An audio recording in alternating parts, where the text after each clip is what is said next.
हम लोग इस वीडियो में बात करेंगे सीपीसी की धारा 12 से लेकर 25 तक के बारे में। धारा 12 में क्या दिया गया है? अतिरिक्त वाद का वर्जन। मतलब जो वाद आप ला सकते थे, ला रहे थे और नहीं ला रहे हैं, तो बाद में आपको क्या किया जाएगा? उस वाद को लाने से रोक दिया जाएगा। एक उदाहरण देते हैं। ए को बी द्वारा उसके मकान से बेकब्जा कर दिया गया है। ए को बी के द्वारा उसके मकान से बेकब्जा कर दिया गया। ए बी के खिलाफ वाद लाया और 1 साल के बाद मुकदमा चला और ए जीत गया। कि ए ने मुकदमा क्या किया था कि हमें हमारा मकान वापस दिलाया जाए बी से, और ए मुकदमा जीत गया। अब जब मुकदमा जीत गया ए, तो उसके बाद वो क्या लाना चाहता है वाद? कि हमें जो बी ने 1 साल तक मकान मेरा कब्जे में रखा उसकी का प्रतिकर भी दिलवाया जाए, क्षतिपूर्ति दिलवाई जाए। तो न्यायालय क्या कहेगा? अतिरिक्त वाद का वर्जन। यहाँ पर आप नहीं ला सकते हैं, ये बात तो आप पहले भी ला सकते थे।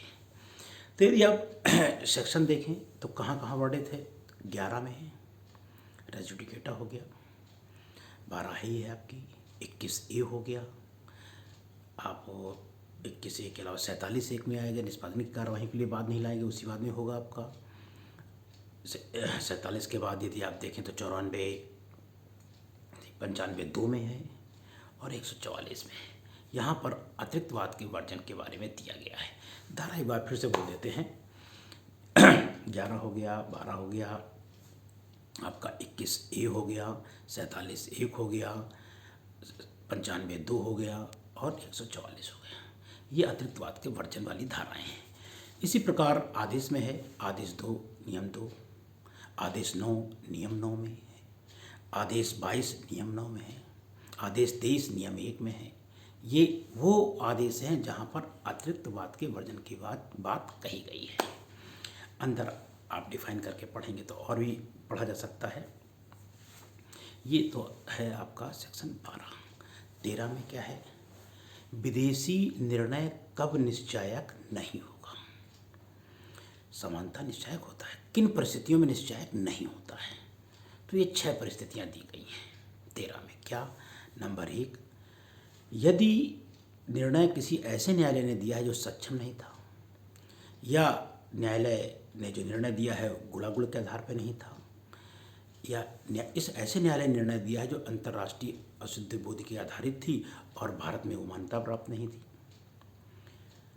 यदि निर्णय नैसर्गिक न्याय के खिलाफ है, यदि निर्णय कपटपूर्वक ढंग से पारित किया गया है, यह निर्णय ऐसी विधि के अंतर्गत पारित किया गया है जो विधि भारत में मान्य नहीं है। ये 6 पॉइंट, इन 6 पॉइंट को फिर से बोले दे रहा हूँ। क्या है? सक्षम न्यायालय ने दिया, गुणागुण के आधार पर नहीं दिया, अंतर्राष्ट्रीय अशुद्ध बोधि के आधार पर जिसको भारत में मान्यता नहीं है, नैसर्गिक न्याय के खिलाफ है, कपट पर आधारित वाद है, पर निर्णय दिया गया है, और लास्ट ऐसे विधि पर निर्णय दिया गया है जो भारत में मान्य नहीं है। ये 13 का इशू था। 14 में भाई जब विदेशी न्यायालय जब आ जाएगा तो क्या भारत में मान्य होगा? अवधारणा, विदेशी निर्णय के बारे में अवधारणा।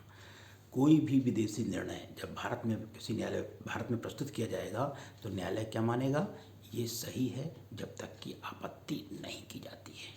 अब मान लीजिए 14 ये कहती है निर्णय कहाँ हुआ?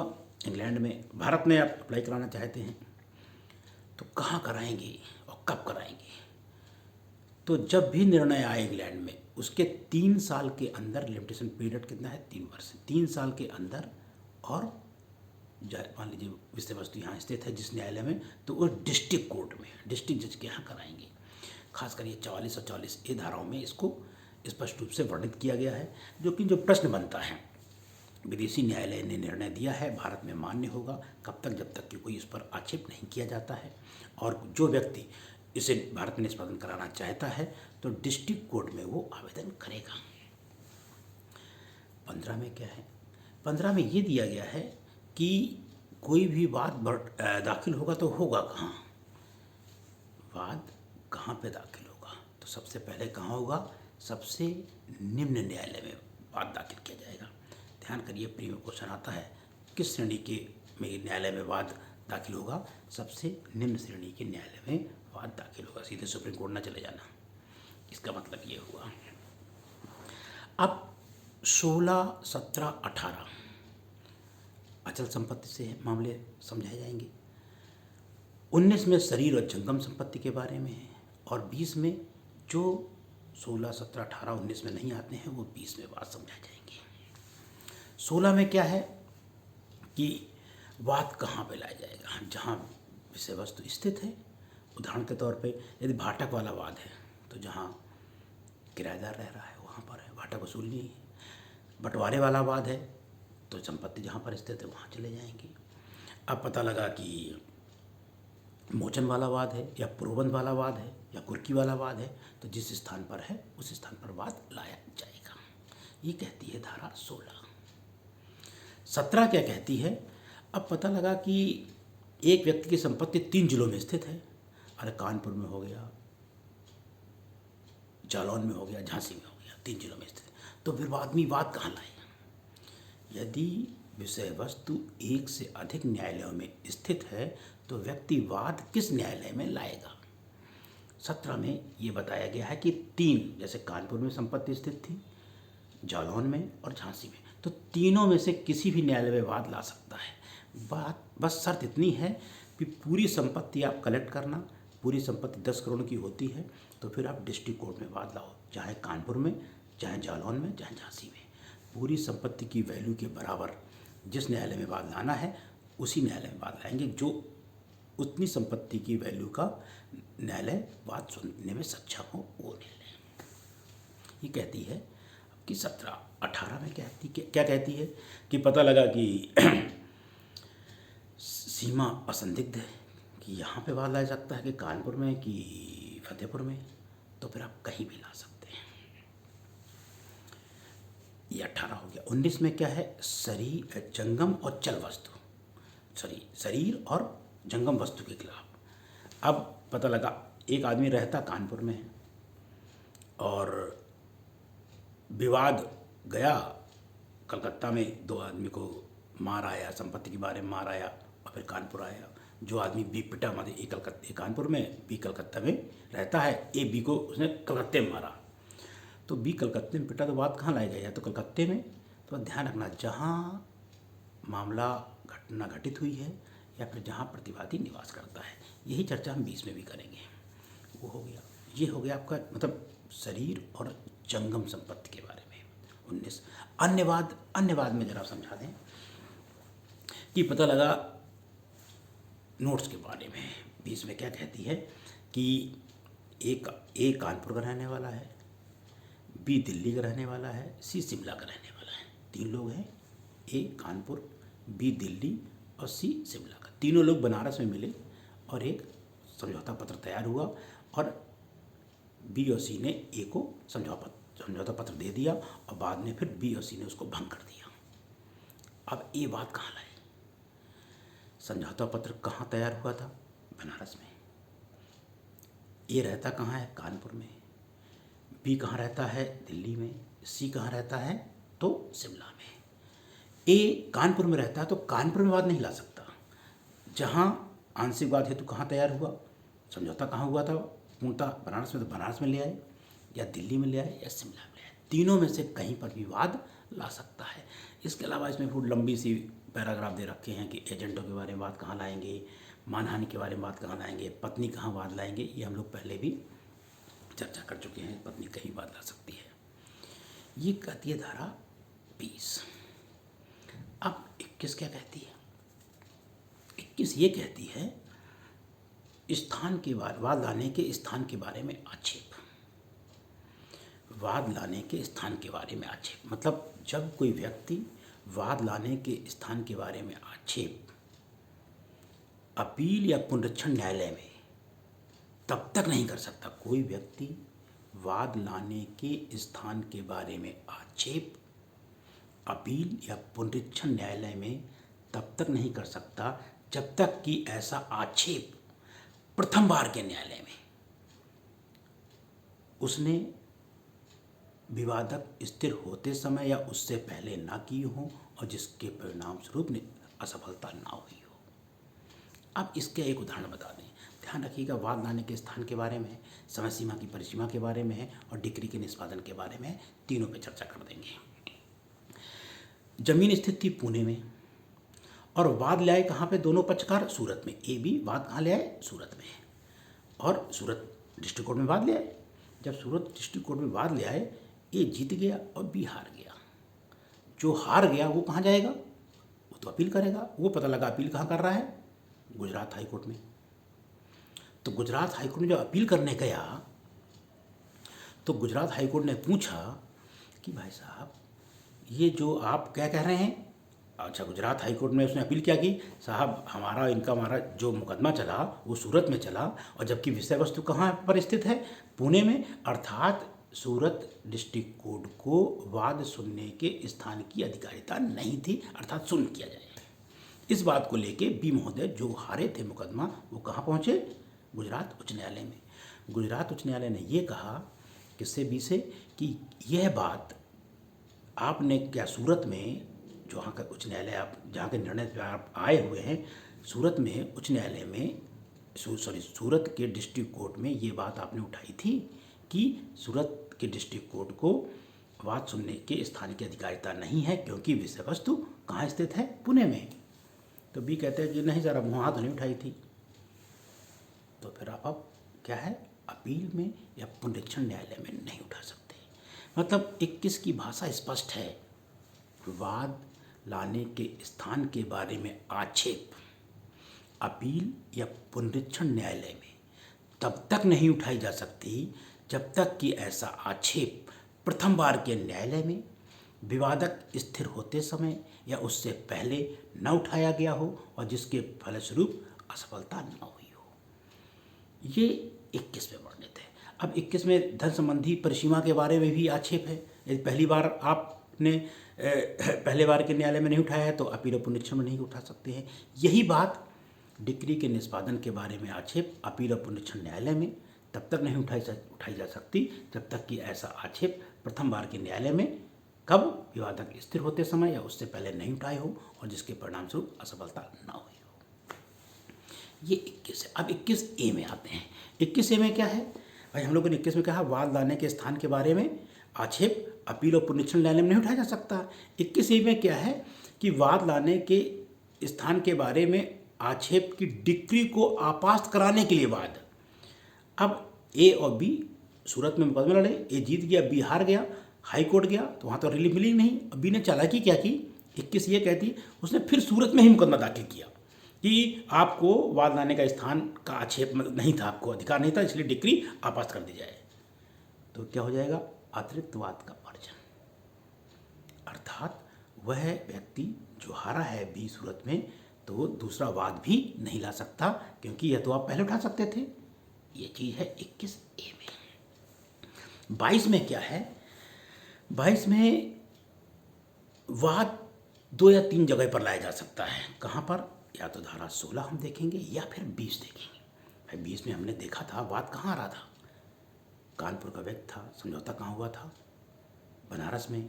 दूसरे 2 पक्षकारों कहाँ के थे? दिल्ली और शिमला के। तो ए वाद लाने का अधिकार कहाँ था ए को? या तो वो बनारस में लेके आए या तो दिल्ली में लेके आए तो शिमला में। इसी तरह 16 में है पूर्वबंध के बारे में। भाई उसने 2-3 जगह पे क्या बोलते हैं ज़मीन रख रखी है उसकी, तो कहीं भी बात ला सकता है। तो 22 में है 16 और 20 के बारे में।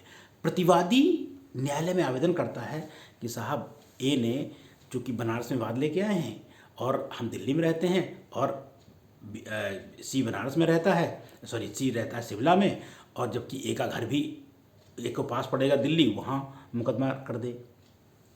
मतलब यहाँ पर प्रतिवादी 22 में क्या है? प्रतिवादी न्यायालय में आवेदन करता है कब? विवादक स्थिर होते समय या उससे पहले कि हमारे वाद को ट्रांसफ़र कहाँ कर दिया जाए? दिल्ली कर दिया जाए या शिमला कर दिया जाए। तो न्यायालय क्या कर सकता है? तो उचित डिसीजन ले सकता है कि हाँ भाई तुम्हारा किया जा सकता है कि नहीं किया जा सकता है। 23 ये कहती है कि जो प्रतिवादी आवेदन करेगा तो किस न्यायालय में करेगा? पता लगा यदि कई न्यायालय एक ही अपीलीय अधिकारिता के एक ही अपीलीय न्यायालय के अधीनस्थ हैं तो उस अपील न्यायालय में। पता लगा वह अलग अलग अपीलीय अधिकारिता के अधीन है, मतलब एक कानपुर में वाद है, दूसरा जालौन में वाद है, उसकी अपील हो सकती है कानपुर में भी और क्या बोलते हैं जालौन में भी या झांसी में भी। तो कहाँ जाएंगे? तो उस राज्य के हाई कोर्ट में अपील करेंगे वाद को ट्रांसफ़र कराने के लिए। यदि अपील न्यायालय दो अलग अलग हाई कोर्ट में है, मतलब कानपुर में भी अपील हो हाई कोर्ट, उसकी अपील इलाहाबाद में भी हो सकती है और ग्वालियर में भी हो सकती है, एमपी में भी हो सकती है। तो जहाँ पर पहले वाद संस्थित किया गया था उसके उच्च न्यायालय में आवेदन करोगे कि साहब हमारा ट्रांसफ़र ग्वालियर कर दिया जाए। तो 23 में ये वर्णित है कि वाद को ट्रांसफ़र करने के लिए किस न्यायालय में आवेदन करेंगे। 24 में अंतरण और प्रत्यरण की शक्ति। अंतरण और प्रत्यरण की शक्ति में क्या है कि किसी पक्षकार के आवेदन पर उस पक्षकार को सुनने की सूचना देने के बाद, उसको सुनने के पश्चात या ध्यान रखिएगा या स्वप्रेरणा से कोई भी उच्च न्यायालय या जिला न्यायालय, ध्यान करिए यहाँ पर 24 में क्वेश्चन बनता है अंतरण और प्रत्यरण की शक्ति। किसी पक्षकार के आवेदन पर दूसरे पक्षकार को सुनने के पश्चात ठीक है, या फिर स्वप्रेरणा से कोई भी उच्च न्यायालय या जिला न्यायालय अपने अधीनस्थ न्यायालय में क्या कर सकता है? वाद को मंगा सकता है। जैसे उच्च न्यायालय है, उच्च न्यायालय के अधीनस्थ कौन है? पूरे यूपी के हैं। तो किसी एक डिस्ट्रिक्ट से दूसरे डिस्ट्रिक्ट भेज दे या स्वयं वापस को वहाँ से अपने यहाँ मंगा ले, कुछ भी कर सकता है न्यायालय। इसी प्रकार जिला न्यायालय के अधीनस्थ एडिशनल, अपर और सहायक सेशन अधीनस्थ होंगे। तो क्या कर सकता है? एक एडीजी से दूसरे एडीजी को भेज सकता है, दूसरे एडीजी से तीसरे एडीजी को, या किसी चौथे एडीजी से अपने पास मंगा सकता है। ये उच्च न्यायालय और जिला न्यायालय की शक्तियाँ हैं, अंतरण और प्रत्यरण की शक्ति। कार्यवाही के अंतर्गत डिक्री और आदेशों के निष्पादन भी आते हैं। कार्यवाही शब्द के अंतर्गत डिक्री और आदेशों के निष्पादन भी आते हैं। डिस्ट्रिक्ट कोर्ट के अधीन एडिशनल, अपर और सहायक सेशन जज भी होते हैं। मतलब इसमें जो प्रश्न आता है, क्या स्वप्रेरणा से कर सकता है उच्च न्यायालय और जिला न्यायालय? हाँ, कर सकता है। स्वप्रेरणा से एक न्यायालय से दूसरे न्यायालय को भेज सकता है या अपने पास मंगा सकता है। ये शक्ति है 24 में। 25 में क्या वर्णित है? 25 में ध्यान कीजिएगा, 1976 में संशोधन हुआ है कि अब मामला क्या है? किसी पक्षकार के आवेदन पर उसको सुनने के पश्चात एक उच्च न्यायालय से दूसरे उच्च न्यायालय को ट्रांसफ़र कर सकता है। मतलब एक उच्च न्यायालय से दूसरे उच्च न्यायालय को ट्रांसफ़र होना है तो आवेदन कहाँ करेंगे? सुप्रीम कोर्ट में। पहले शक्ति एक राज्य के उच्च न्यायालय से दूसरे उच्च न्यायालय के पास किसके पास थी? राज्य के पास। अब उच्चतम न्यायालय की शक्ति क्या है?